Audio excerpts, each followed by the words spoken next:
বেশি মিস করছি যে আমাদের ম্যাডাম বেগম খালেদা জিয়া এই নির্বাচনের বিষয়ে অনেক কিছু করেছেন, কিন্তু বাংলাদেশব্যাপী আজকে এই দল বিজয়ী হয়েছে, হয়তো উনি দেখে যেতে পারেন নাই।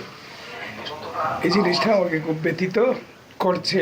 আপনারা সবাই আমাদের নেত্রী বেগম খালেদা জিয়ার জন্য দোয়া করবেন। আমার ব্যক্তিগত অনুভূতিটা হলো যে এই জুড়ি বড়লেখার মানুষ বাংলাদেশ জাতীয়তাবাদী দলকে যে ভালোবাসে তার প্রমাণ তারা আজকে দিয়েছে।